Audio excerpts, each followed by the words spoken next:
We're good? Thanks. Welcome to another in our series of advanced transportation technology seminars.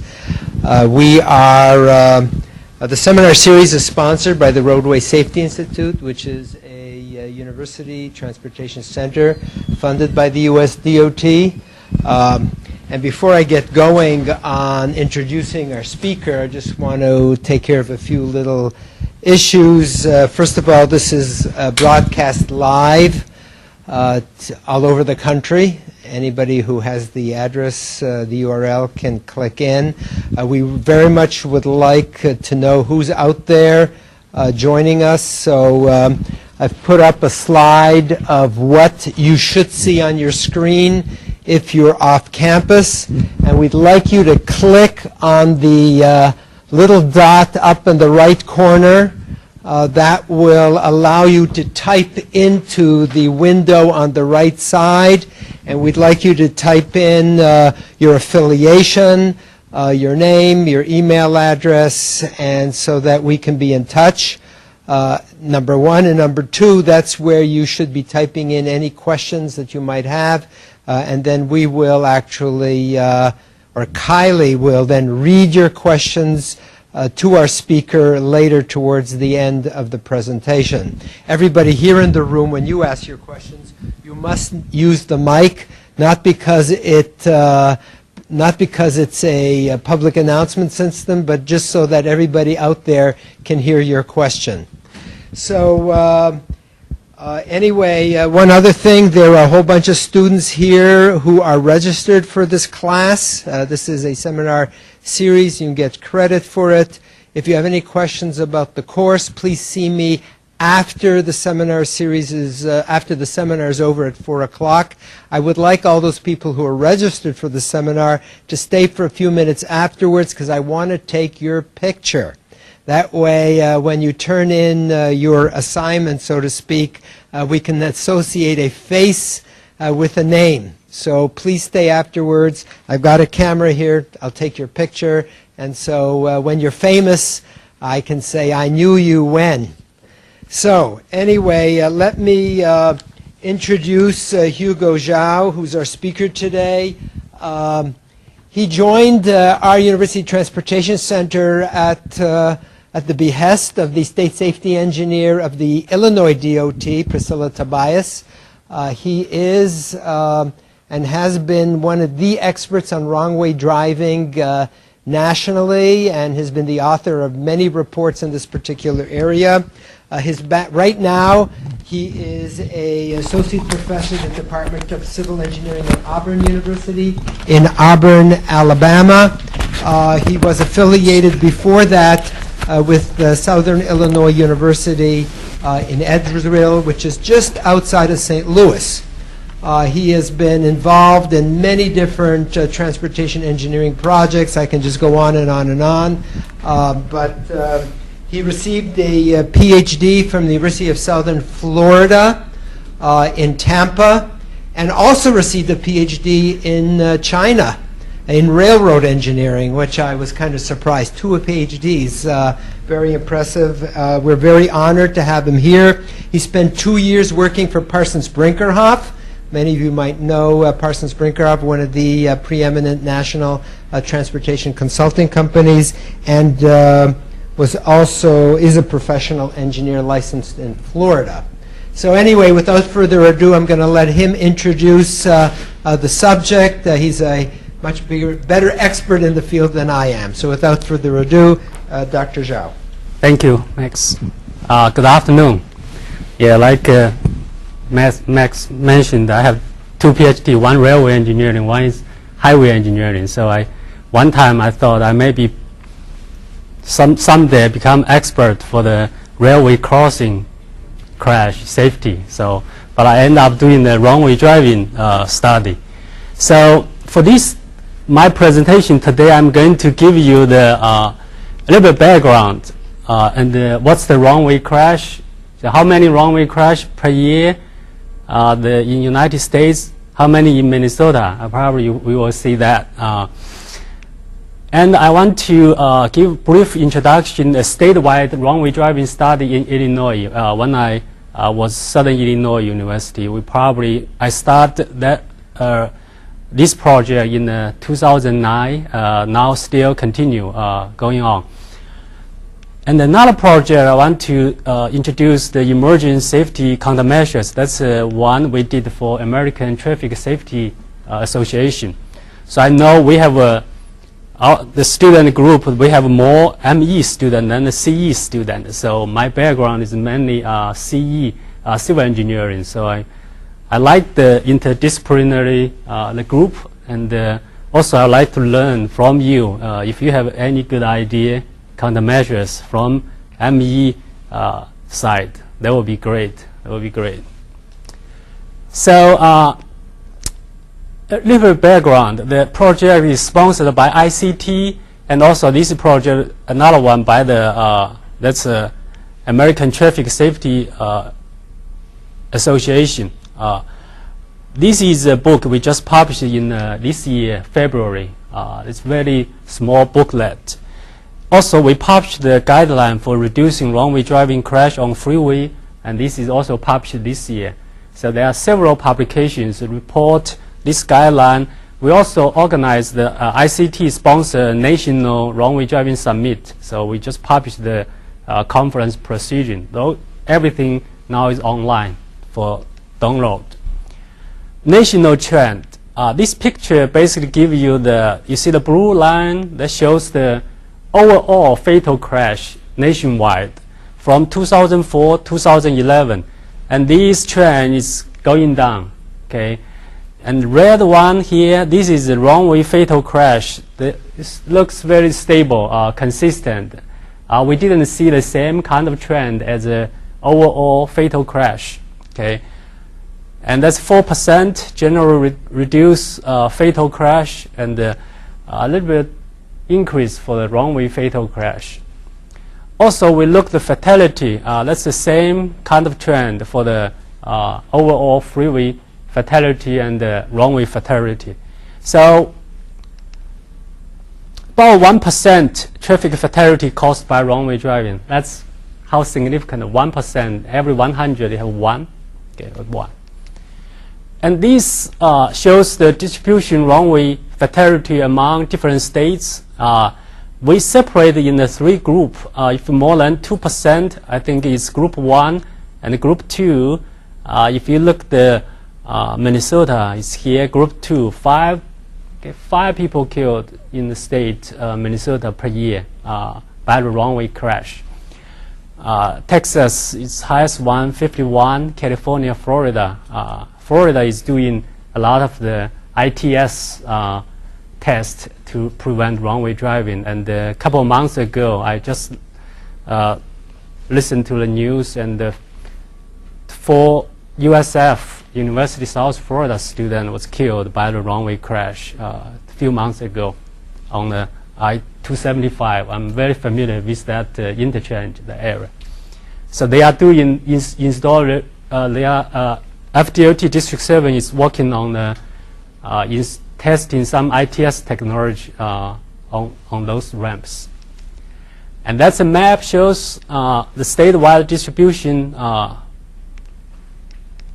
Okay, for the statewide runway study in Illinois, this is what we did. We did literature review, runway crash, data collection, and data analysis, and field review. And finally, we developed specific countermeasures for the different sites. Okay, different sites. For the literature review results, this is what main key finding. No national level effort to reduce runway crash. This is at the end of the phase 1 project, but on the phase 2 project, we organized a national runway driving summit. So we fill the gap for this, and there's probably national effort already. Very difficult to identify runway entry point. In the past, a lot of runway crash is a fatal crash. You cannot ask people where you start runway if got killed. So, and very difficult to identify that. We found a way to identify some runway entry point based on the Illinois crash data. no significant test on the contributing factor, and very few study on the countermeasures effectiveness. And that's what I'm doing now. Try to develop method to evaluate some countermeasures implement and see how effective are those. We are going to develop a method to evaluate statewide effort by the IDOT to see what kind of effect we can find. Okay. And this is a crash data collection.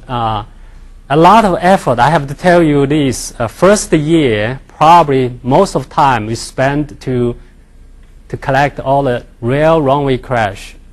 Because when you look at the crash data, you see how many total crash is 400,000 per year. That's for Illinois. From these crash data, we have to look up different variables. There are many different things. There are 4 or 5 variables in the crash database that define runway driving. And a lot of times, state police, they will put the major cost factor is a DUI, alcohol related, because more than 50% runway driving is a DUI driver. So they will put the DUI and alcohol as a main contributing factor instead of the runway driving. And many times, so we spend a lot of time to look all these crash data. We found 632, that's possible likely runway crash. And then you have to look the hard copy and find 217 true runway crash. After this, I had my student to develop the method to what's the better way to identify true runway crash can save time instead of looking up all the 600 crash report. You may only need to look 400 or 300, you can get 217. So that can save time. And that's a method we developed for the future use. Okay. It's about 1.3% of freeway crash is caused by runway driving. So for the data analysis part, we looked at the general statistical characteristics and where this happened, when this happened, and who are the driver and how the crash happened. And also looked at what are the key contributing factors for each crash, fatal crash. We used the hidden matrix to identify contributing factor for every single fatal or severe injury crash and the significant test. And we looked at crash location. If you're familiar with Illinois, we have Chicago and the East St. Louis, 2 urban areas. A lot of 77% happened for these 2 locations, and 23 for the rural area. And when this happened, we know the Saturday, Sunday, very significant for the weekend.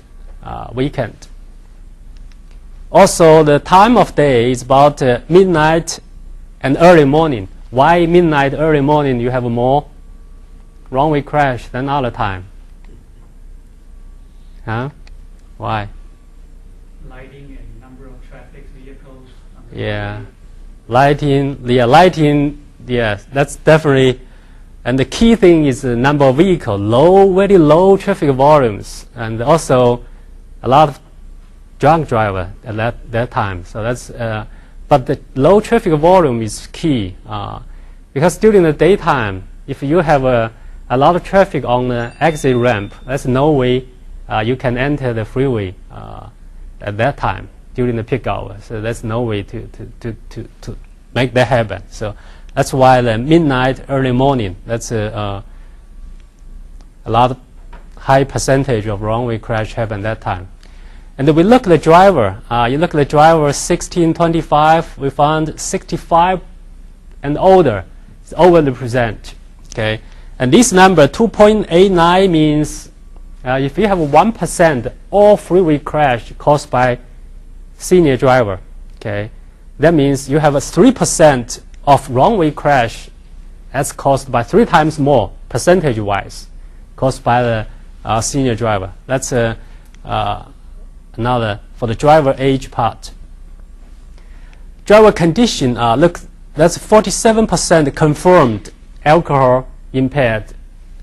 And also you will have other things like had been drinking and the illness, drug impair, fatigue.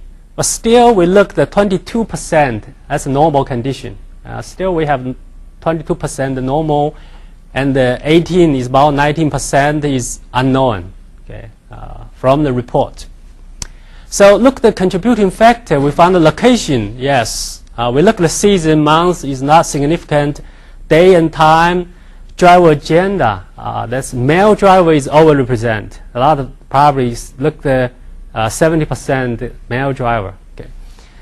Driver age, condition, darkness, and those are the significant contributing factor based on the crash data analysis. After that, we also look at the interchange type. We like to know which interchange type is more, you will have more runway crash happen, runway entry point. I don't know if you guys familiar with the interchange type, compressed diamond interchange. Yeah, I just heard yesterday with the MnDOT TMC Center, there was one runway crash happened in Minnesota. That's the same type of interchange, compressed diamond interchange. In Illinois, that's compressed diamond interchange ranked #1 based on the. This is 12 means there were 12 recorded entry point at this type of interchange. Okay, and the first estimate entry point 44 means there was one runway crash happened very close to that interchange. Okay, but from the police report, it's not confirmed. That's not confirmed, but very likely that's a starting point. Very likely starting point. So we add all these, assign a weight, add all these together. That's a 13.39% called a runway crash rate. That means if you have 100 compressed diamond interchange, there will be probably 13 runway crash happen for these 100 compressed diamond interchange. So we also looked for the partial Cloverleaf interchange, ranked #3.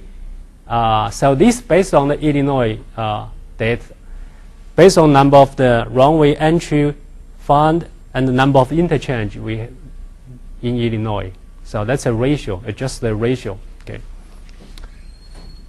So after we look at all the crash data, this is something I feel I summarize. A lot of time, university research, after we done the crash report analysis, we are ready to wrap up and put together a report and finish the project.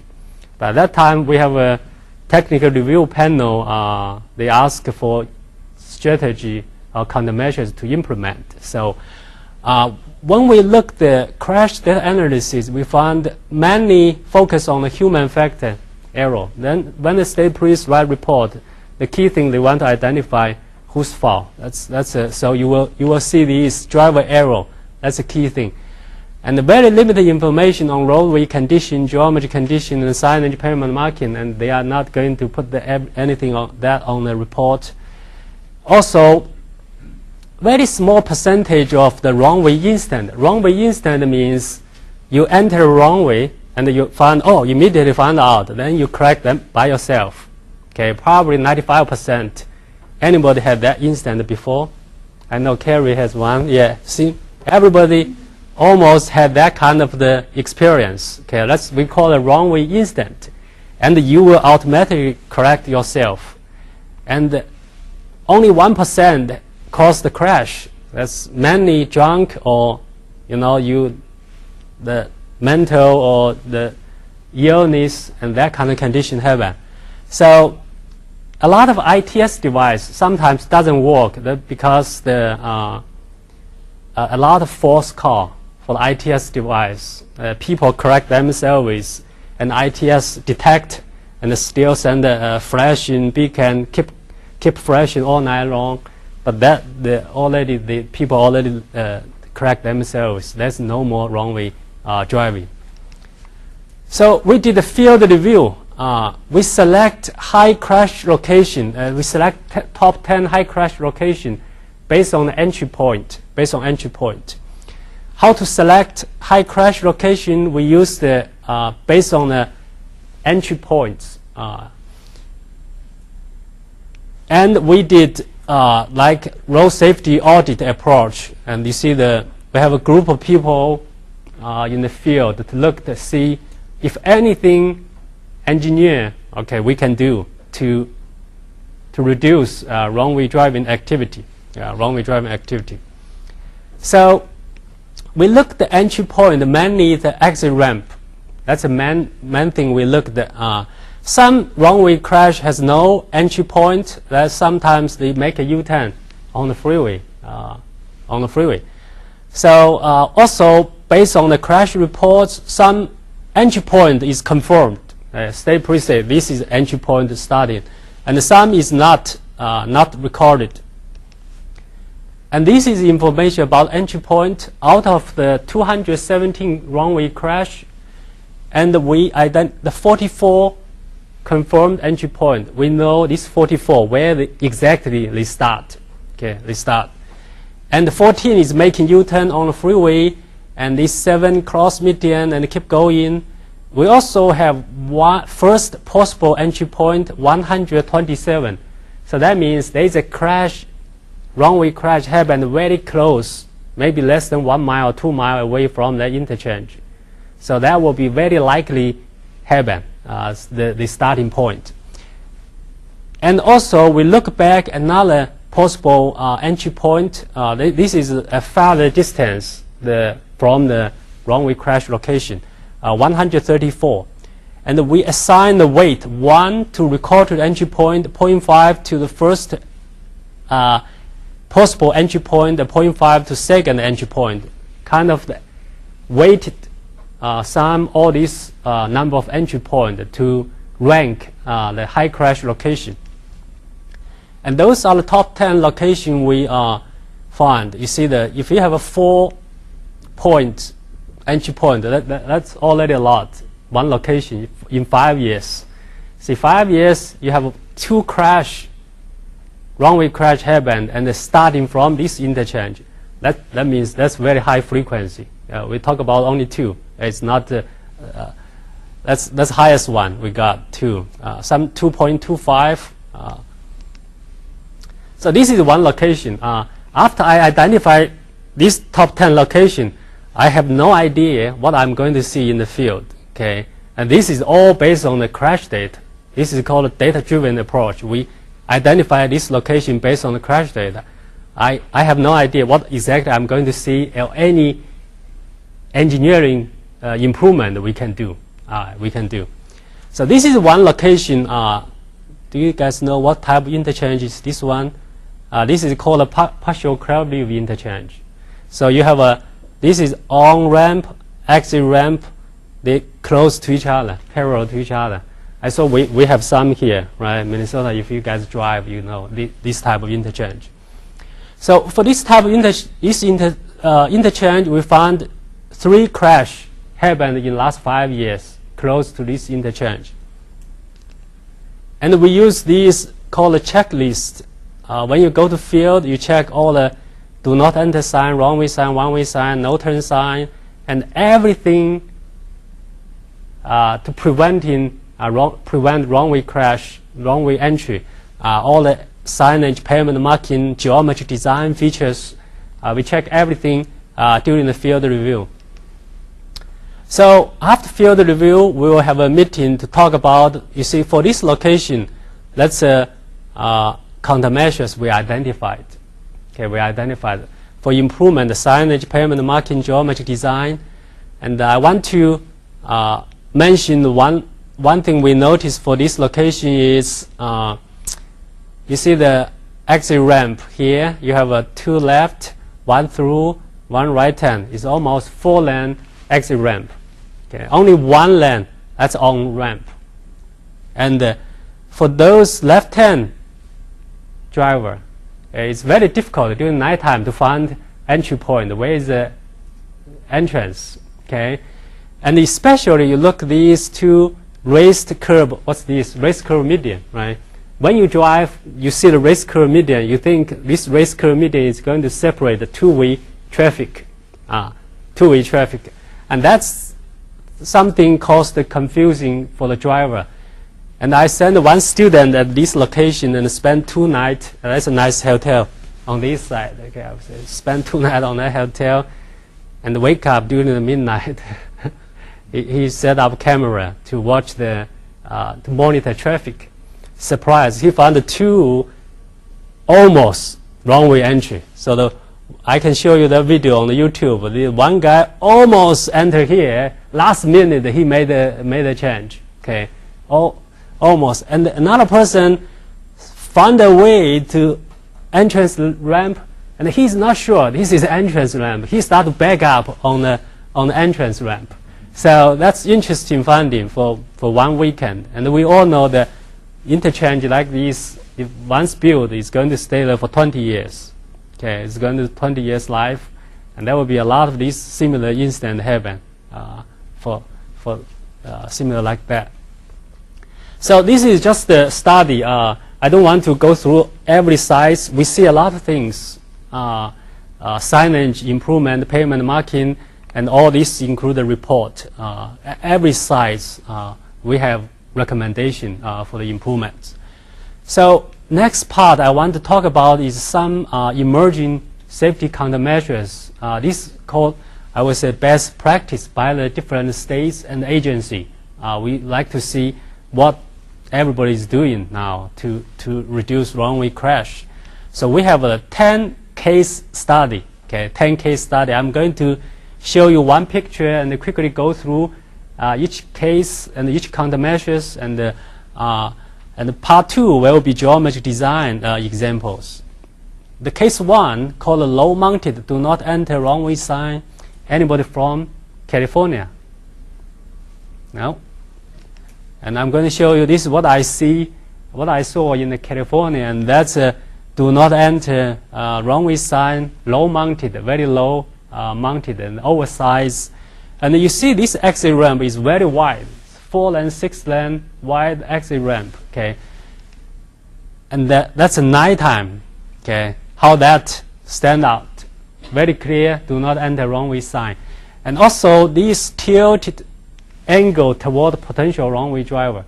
And I visit many states, and very few they put that do not enter sign in the right angle. MUTCD, manual uniform traffic control device, clearly states do not enter sign. You have the tilt angle toward potential wrong-way driver. In many cases, they just put the perpendicular to the exit ramp, and the potential wrong-way driver they cannot see it. Okay, that's not right angle to that to the potential wrong-way driver. Okay, this is just very easy fix. Okay, LED illuminated sign, and this becomes very popular in Texas, San Antonio. They use these to enhance the visibility during the nighttime wrong-way sign. This is going to flash, and some location they use radar detector to activate this LED flashing beacon if there is any wrong-way driving detected. Okay, and that's a daytime. And also, you look this is called a red strip to enhance the visibility on the signpost.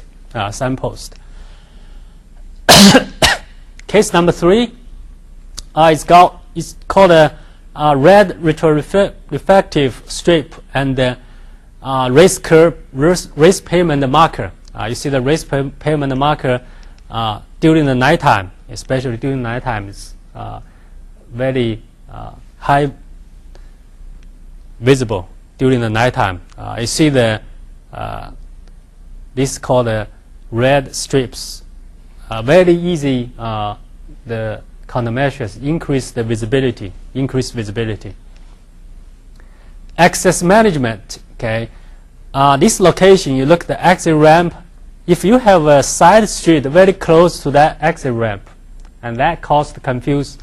And this location, that's a before period. So people is going to make in left to this side street, and sometimes they get confused. They enter the exit ramp as a side street. So this is we call access management. And this is after period. They close the median. Okay, after they close that median, so that's no, and extend this race curve median to prevent runway left-hand movement at this location. Another location, this is called a quick curve. I don't know if you guys use this. You see, this is exit ramp. That's an entrance ramp. So before they put this one, you see pavement marking here, tell you making left, okay? And this caused a lot of confusion. People see making left, they are going to making left to this side, and you have to make a left the next a little bit distance farther. So this is Michigan DOT did. They extend this curve, race pavement curve, totally eliminate potential left-hand runway movement. And this is ITS by the Houston Tollway. This is a picture I took in the Traffic Management Center. They send, there's a warning. You see the location. They can automatically have a warning sound coming out at the TMC center. If any runway driving detected, they can zoom into that location, that camera. And also, if detected, verified, and they can use the DM sign. This, you see this DM sign, warning runway driver ahead. Okay, they send DM sign to right-way driver. Okay, that's only agency I know they will do that. All traffic move to the shoulder and stop. That's what they did for the TMC center. Use the ITS technology. Seems very effective. They stop a lot of runway driving instant before crash. Okay, before crash. New York used the ITS warning system, and they use the 3-step runway, stop, pull over, tell the driver what to do. Sometimes tell them wrong way, they will freak out, they don't know exactly what to do. So that's very recent, 2013. I think they put this for the in New York. Most of the tollway, they have a very quick instant response. They can respond 5-10 minutes. So that probably the ITS will work for that condition. And this case 8 is in Illinois. You look at the signage. They basically increase size of signage and put red tape on the signpost. Okay, increase the visibility. And this one in the Dallas, you see when you look these two roads, this is the same direction. Okay, these two. And this is a 3-lane frontage road, and that one is also go the same way. It's separated by the grass median, and they been have some the runway crash happened in this segment, and this location is very close to the NBA team. What's the Dallas Mavericks? Yeah, the stadium, very close to American Stadium. So after game, a lot of the drunk driver coming out, they get confused. I even can see you see on the grass median, you can see the mark for the vehicle make a U-turn coming back. You can see that. They put triple runway sign, not just one pair, 3 pair runway sign. In case you miss one, you will have a second one. They found this very effective to reduce number of runway crash. Pavement marking, this one is in downtown Chicago, and that's a freeway exit.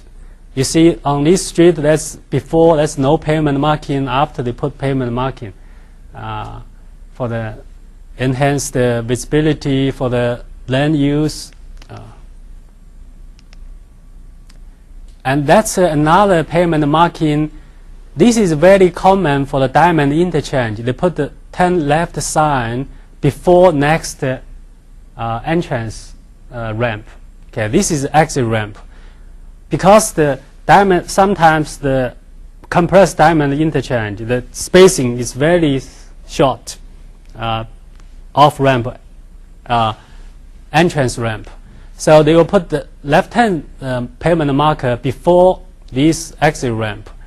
And they found that caused the confusion for the driver. So after that, they changed this left-hand side to the straight, to go straight, and you make a left next intersection, not this intersection. And this has been done system-widely, not just one intersection. Okay, you want to implement all the interchange. Michigan DOT did the case study. They identified 35 wrong-way crash in 2010, and interesting, they found 60% of those from the partial Cloverleaf interchange. Okay, so they implement a package of the multiple wrong-way countermeasures for the 160 interchange, and that's countermeasures they use lower do not enter sign to the 4 feet. The regular is 7 feet for the rural area. Put stop bar at the end. That's stop bar, very easy,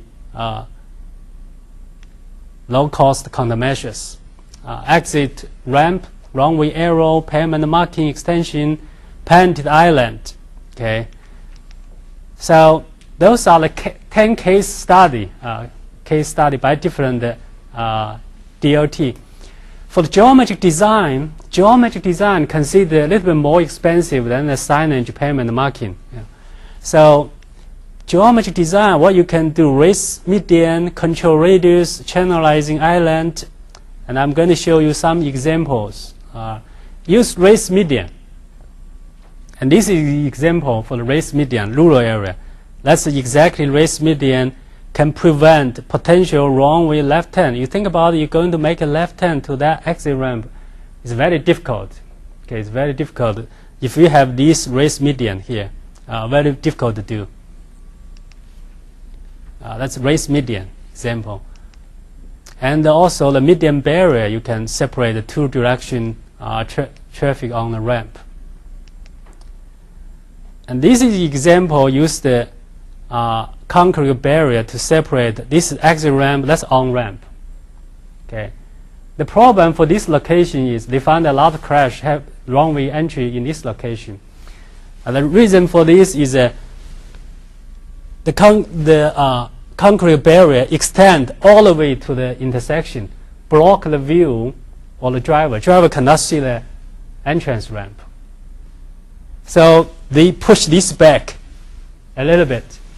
So that can, then the driver can see the entrance ramp. That's just very easy fix for that. Control radius. You look this. That's a typical 90 degree to prevent the potential wrong way right hand movement.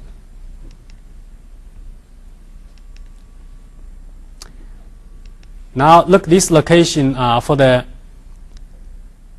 turning radius. Usually you need to use the consider tangent. Use the raise median here. This line as a tangent. If you design this turning radius, use the edge line as a tangent. That will potentially cause the wrong way driving. So if you design the radius all the way to this to the median, that will increase the difficulty for the potential wrong way right hand movements. Channelized island. Why we use channelized island? We reduce the width for the exit ramp.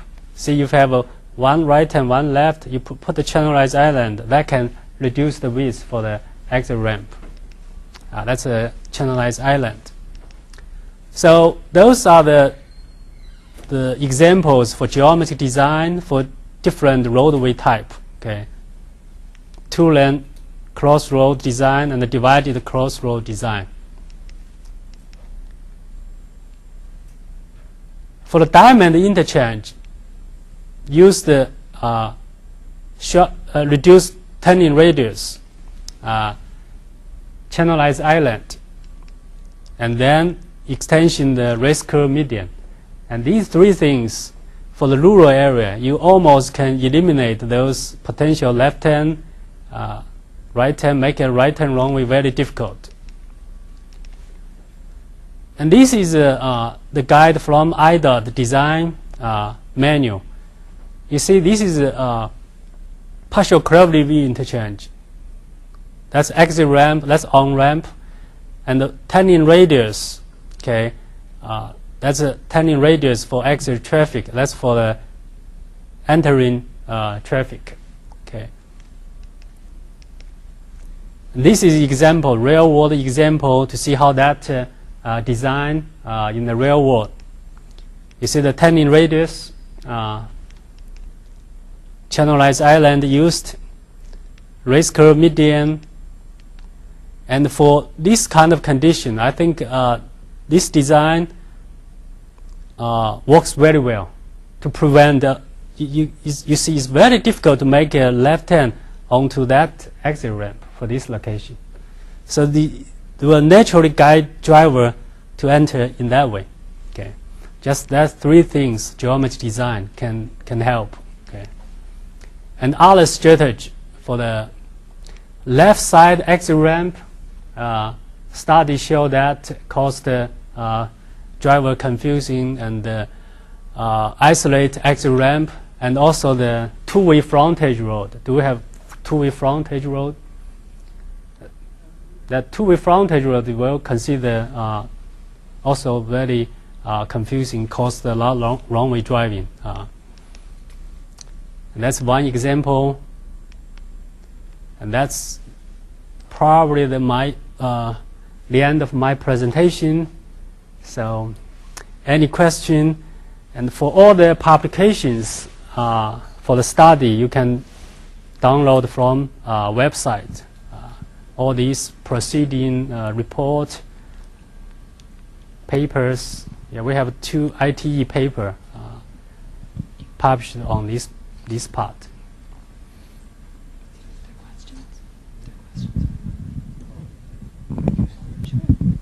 There were a couple of questions from our remote viewers. Okay. The first one was from an earlier slide. It is, can you provide a distance threshold between the ramp terminals that describes the difference between the two types? Which slides? Not sure. I believe it was one that it showed some of the terminals that crashes were caused by. Distance between? Provide the distance threshold between the ramp terminals that describe the difference between the two types.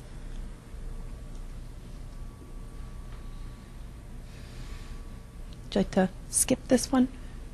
Yeah, let's skip Okay. this one. The second one is, how do you come up with the weighting factors? Well, the weighting factor, I think we are revised the weighting factor in our paper final before the final publication the paper. We are still working on that weighting factor. At that time, we just try to come out a method to identify top location. So, and give 1 for the confirmed. That's 100% confirmed, and 0.5. That's the first possible. 0.25. That's the second possible. But final, we are still working on how to define the best way to define those weighting factor. But at least at that time, that's 3 years ago, this method help us identify those top 10 location. We use that. So this is just straightforward. Okay, that's no. I mean, that's just based on the probability. Based on the probability. 0.5, that means 50% possible. 0.25, that's 25% probability. Okay.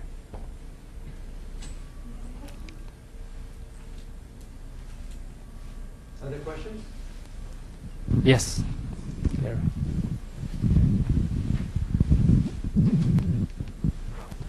Yeah, Hugo. It looks like a number of these countermeasures have been in place for a while, and there's a lot of activity using them. Could you give us an estimate of what the estimated crash reduction effects are for any of these here? You know what? These countermeasures has been used a while. Yeah, that's correct. But it's not consistent statewide. It's not everywhere. Okay, it's some isolated location, and we are still working on that. In my literature review part, you see we are still working on the evaluation part for different countermeasures. For the countermeasure, we are working with the NTTA, that's the Northern Texas Tollway Authority. They have a lot of information before and after crash. So that's something we are still working on to evaluate the effectiveness for the different countermeasures. And Illinois also implement a lot of the countermeasures for those locations. And that's my next task. We are going to evaluate the statewide or individual location or for individual countermeasures for different type of interchange. So that's a future study. Unfortunately, we don't have crash modification factor. We don't even have the empirical based model to show the before and after significant reduction or anything like that. Yeah. So that's a future study. Good question. That's something we can look forward to in a couple of years from now, maybe, huh? Yeah, that will be. Yes.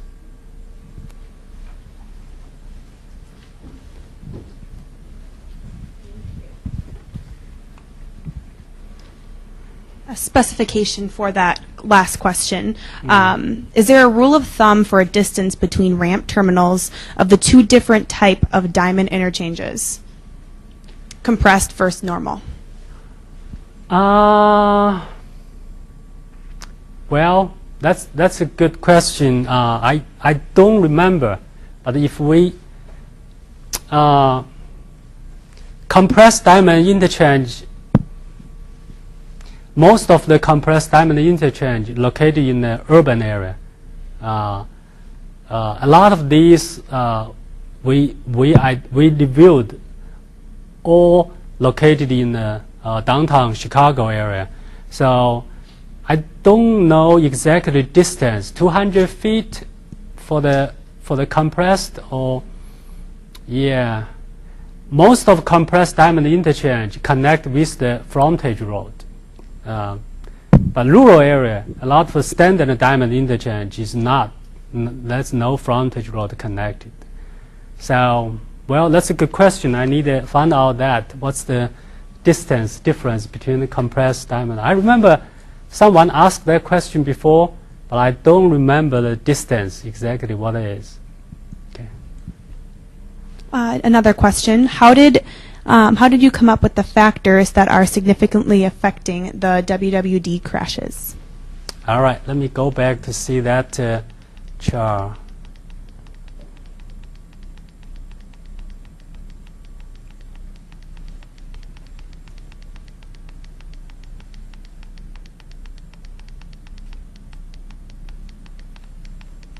Wow. Okay.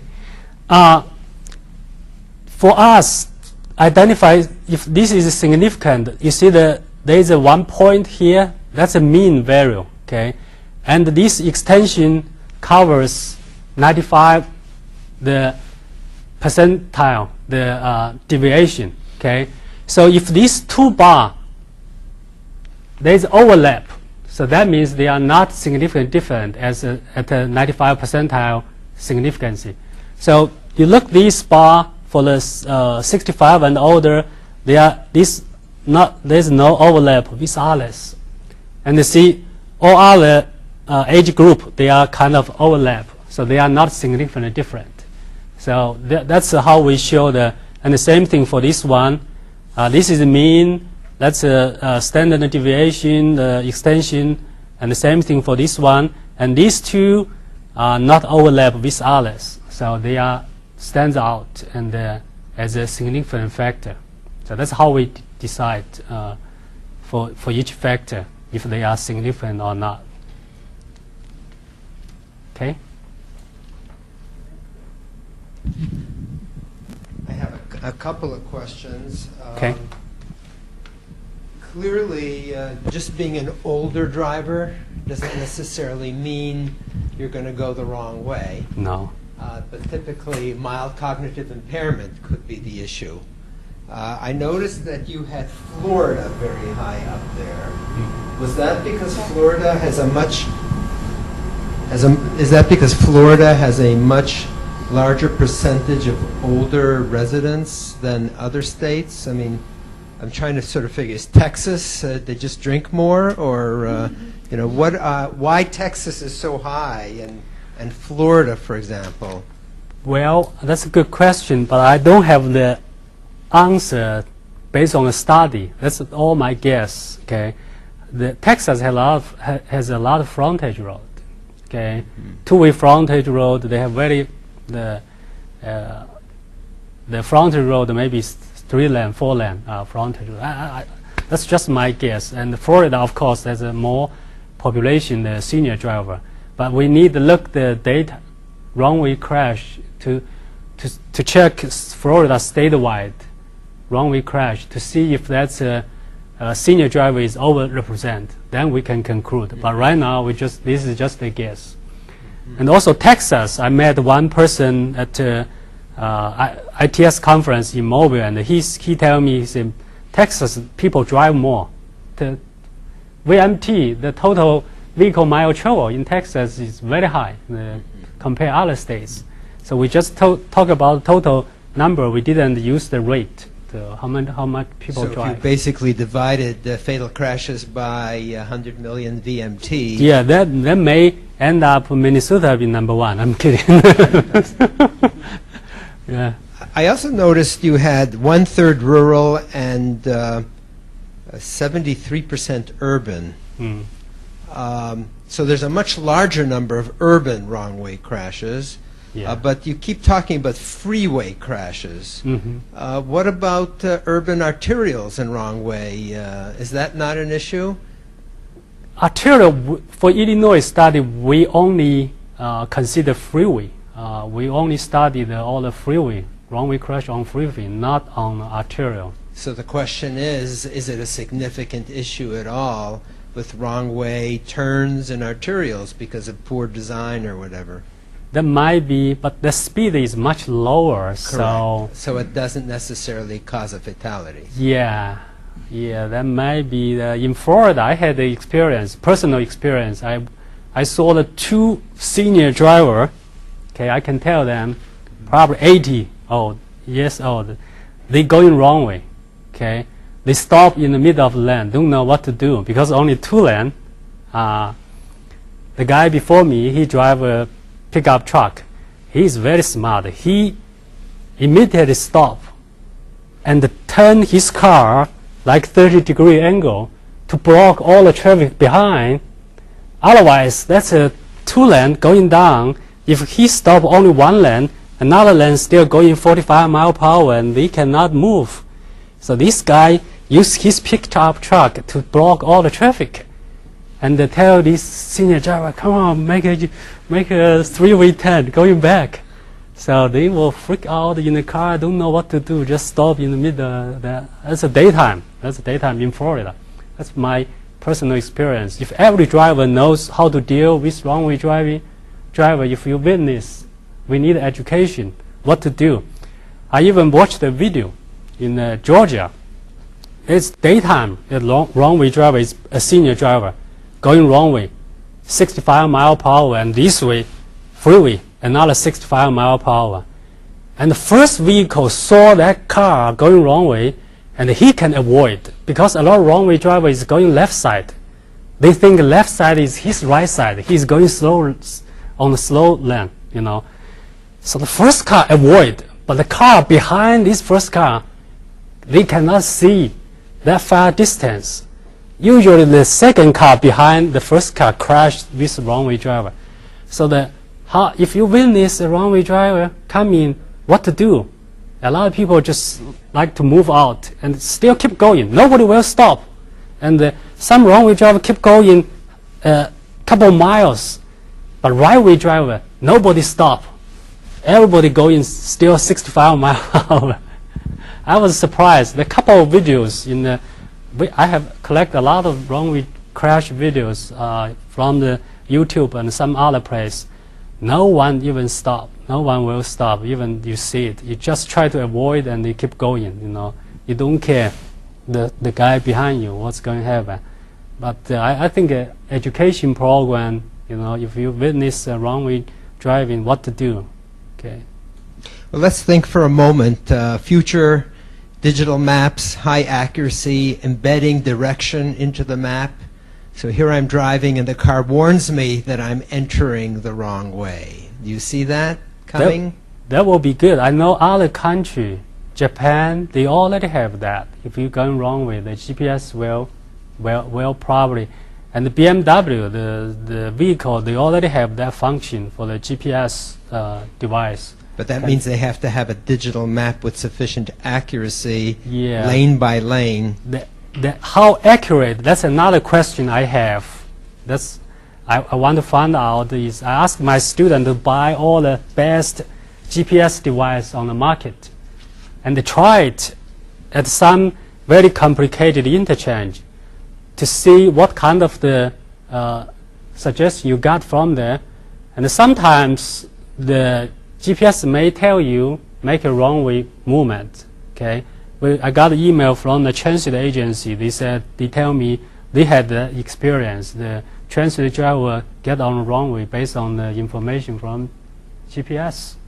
So, yeah, for example, partial Cloverleaf interchange, you have a on and off ramp just 20 feet apart. They tell you make a left. Okay, you are going to make a left based on GPS. But when you have a concrete barrier block the view for the entrance ramp, then you will automatically get on there. Most navigation systems have a lag in them. Yeah. They have definitely a lag in them. So if you start doing the wrong thing, they won't tell you that until you've driven several seconds. First of all, GPS is typically one hertz. 1 time a second, and then they all have filters in them, and the filter then slows it down even more. So Yeah. it takes a while, and the maps are oftentimes off by a lot, so it takes a long ways to get there. Anyway, thank you. You join me in thanking our speaker. It was very informative. I just want to let you know, those of you who need professional development hours, we have a form that you can fill out, and you can then get that credit. Next week, the talk will be performance measures for bicycle and pedestrian safety, challenges in monitoring traffic and assessing exposure to risk. Greg Lindsay is a professor in the Humphrey School of Public Affairs. We'll be talking next week, so please come down or join the webinar live next week, same time, same place, Thursday, 3 p.m. Thank you very much. And students, those of you who are registered, if you don't mind sticking around for a few minutes, and we'll take your mugshot pretty quick. Thank you. Okay.